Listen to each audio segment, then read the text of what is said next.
Alif, ayo berangkat. Ya kek, sebentar.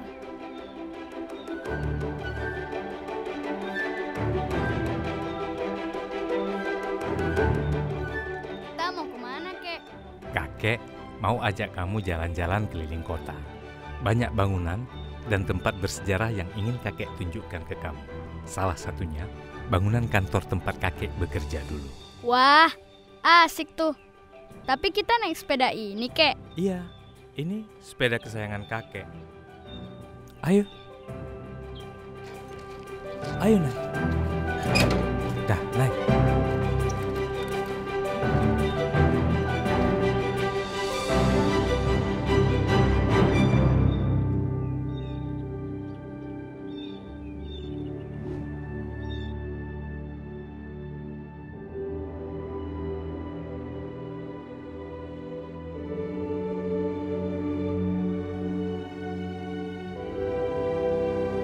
Kamu tahu itu bangunan apa? Enggak kek. Itu namanya Gunungan. Gunungan itu dibangun pada masa-masa puncak kejayaan Aceh. Pada saat itu, Kerajaan Aceh menjadi pusat perekonomian Asia Tenggara di bawah pimpinan Sultan Iskandar Muda. Wah, Sultan Iskandar Muda itu hebat ya kek. Iya, pada saat itu Kerajaan Aceh sangat disegani oleh kerajaan-kerajaan lain.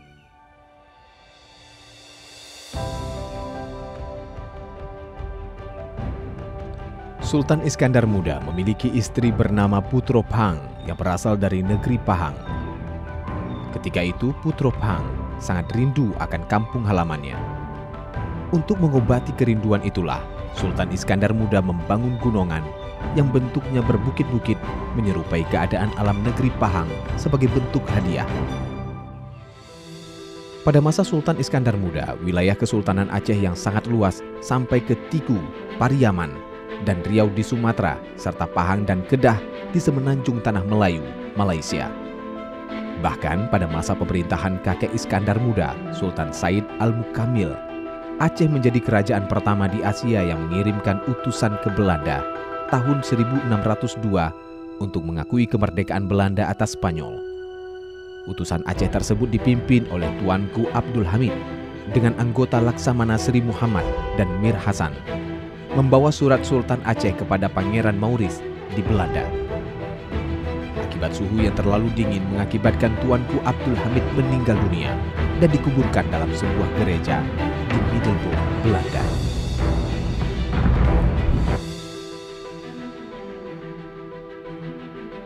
Kek, Masjid Raya Baitur Rahman itu megah sekali ya. Cerita sejarahnya dong kek. Jadi, Masjid Raya ini adalah saksi perjuangan rakyat Aceh waktu melawan Belanda dulu.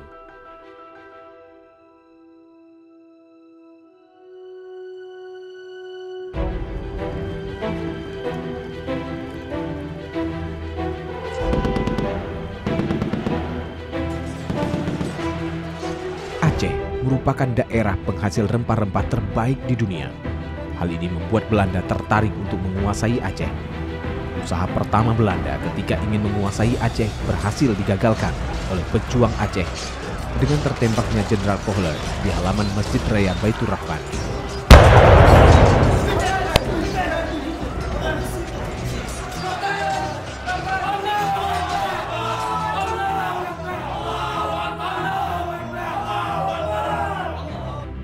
Akibat peristiwa tersebut, Masjid Raya Baitur Rahman dibakar oleh Belanda.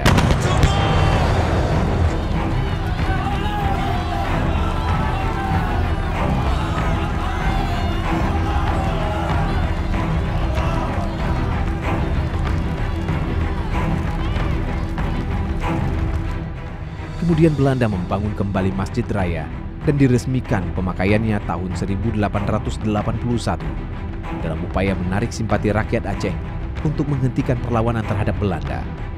Akan tetapi upaya tersebut tidak berhasil karena perlawanan rakyat Aceh terus berlanjut.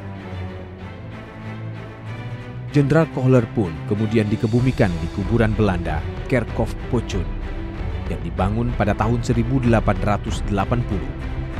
Di kuburan ini terdapat 2.200 makam yang berasal dari Serdadu Marsose yang gugur di masa Perang Aceh. Banyaknya serdadu Belanda yang dikuburkan di Kerkhof menandakan bahwa tingginya semangat juang rakyat Aceh dalam mempertahankan wilayahnya dari campur tangan Belanda. Namun, Belanda tidak menyerah dan kembali menyerang Aceh melalui agresi kedua tahun 1874. Sampai akhirnya wilayah istana di Kutaraja berhasil diduduki oleh Belanda.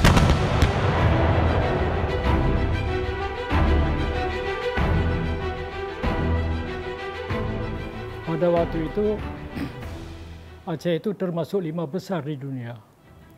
Kehebatan Aceh luar biasa itu. Di antaranya Maroko, Turki, Mesir, India, dan Aceh. 5 negara itu terkenal itu.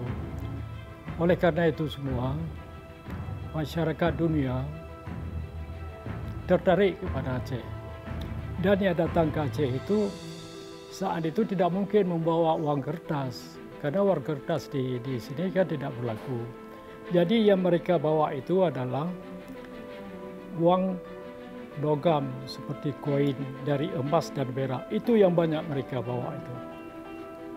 Di samping barter, misalnya porselin, keramik, kain dan sebagainya. Maka dengan itulah mereka itu membeli dan menukar hasil rempah-rempah yang ada di Aceh.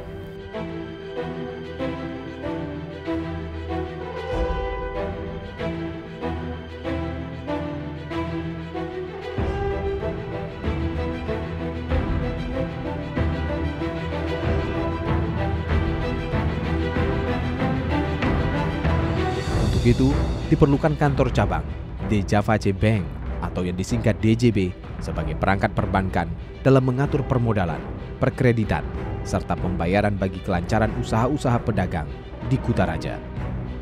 Selain itu, faktor utama dibukanya DJB adalah berkembangnya investasi swasta barat di Aceh, terutama dalam bidang perkebunan dan pengoboran minyak setelah dibukanya perkebunan karet pemerintah di Langsa tahun 1907. Selain investasi dalam aspek perkebunan, sejak 11 April 1896, pemerintah kolonial membuka Sabang sebagai pelabuhan bebas. Hal ini dilakukan dengan melihat posisi geografis Sabang yang sangat strategis untuk pelayaran, terutama setelah dibukanya terusan Suez. Oleh karena itu, akhirnya pada tahun 1918, Belanda resmi mendirikan Djavace Bank Kutaraja. Tepat tahun 1942, Jepang masuk ke Indonesia dan memaksa seluruh direksi Bank Hindia Belanda untuk menandatangani penyerahan seluruh kekayaan bank tanpa syarat, termasuk direksi Djavace Bank.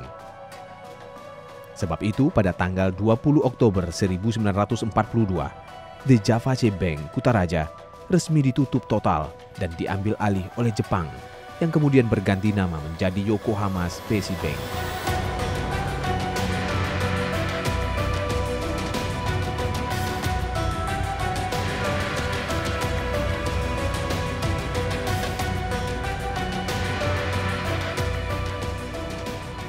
Selama masa penjajahan Jepang yang relatif singkat, gedung DJB Kutaraja tidak benar-benar difungsikan sebagai kantor perbankan, melainkan menjadi tempat penampungan tentara Angkatan Laut Jepang.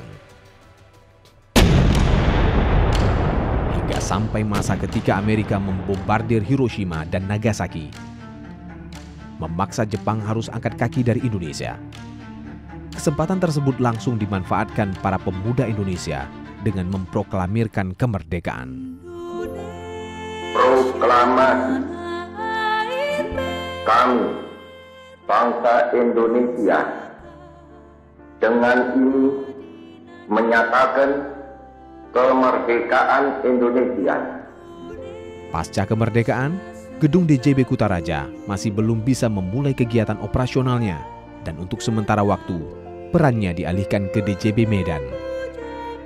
Pemerintah Republik Indonesia pun berkeinginan memiliki bank sentral sendiri yang kemudian pada tahun 1946 dibentuklah Bank Negara Indonesia (BNI) dan gedung DJB Kutaraja pun difungsikan sebagai kantor cabang BNI Aceh. Setelah BNI terbentuk, pemerintah Republik Indonesia mulai menerbitkan uang kertas pertama yang diberi nama Uang Republik Indonesia yang disingkat ORI.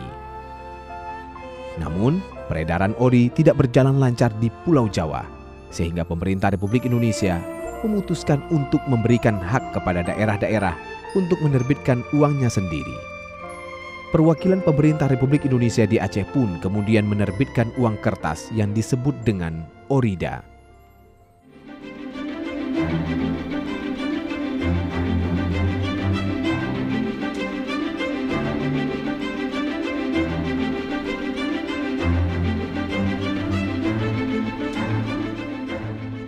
Wah, Kek, itu bangunannya bagus sekali. Jadi, pada tahun 1953, Presiden Soekarno mengesahkan Undang-Undang Nomor 11 yang menegaskan bahwa eksistensi DJB sebagai bank sirkulasi telah berakhir dan digantikan dengan Bank Indonesia.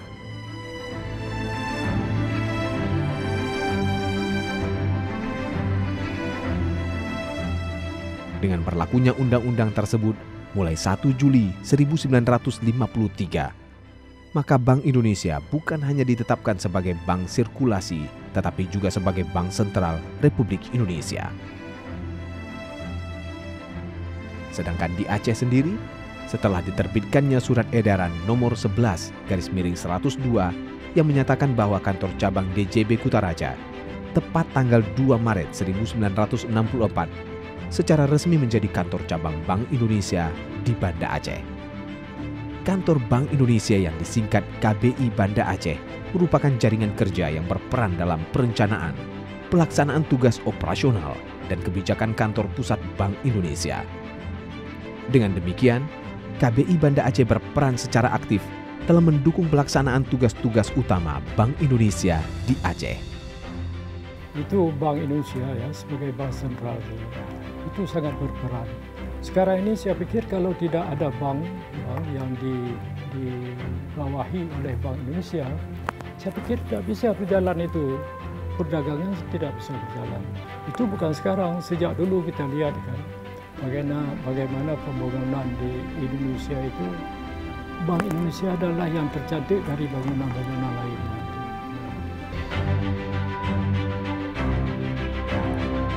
Seiring perjalanannya, ketika Aceh dilanda konflik antara pemerintah Republik Indonesia dengan GAM, perkembangan perekonomian Aceh pun terhambat.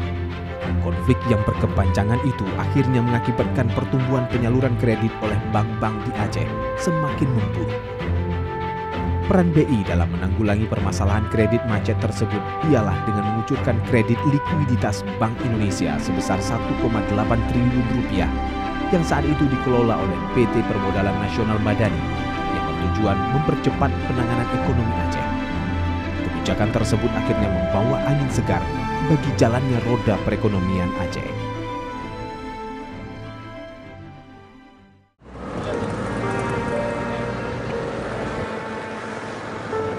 Belum usai masa kelam akibat konflik, tepat tanggal 26 Desember 2004, Aceh diguncang gempa dan diterjang tsunami yang meluluh lantakan kota Banda Aceh dan berbagai wilayah pesisir pantai barat Aceh.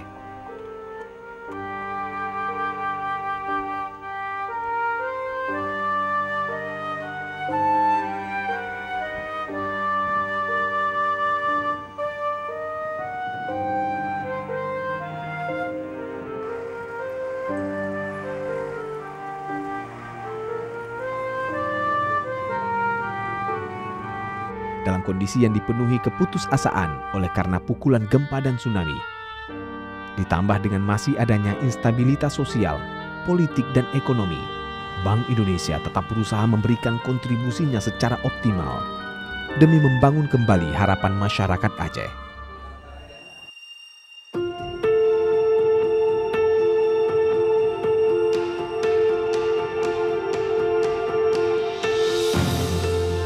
Dari sejak berdirinya di tahun 1953 sampai dengan hari ini, kantor perwakilan Bank Indonesia Provinsi Aceh tetap terus berperan aktif dalam mendukung perekonomian Aceh sesuai dengan tugasnya dalam mengelola sistem pembayaran, distribusi uang rupiah, advisory ekonomi pemerintah, menguatkan data dan statistik, komunikasi kebijakan pengembangan UMKM, dan ekonomi syariah.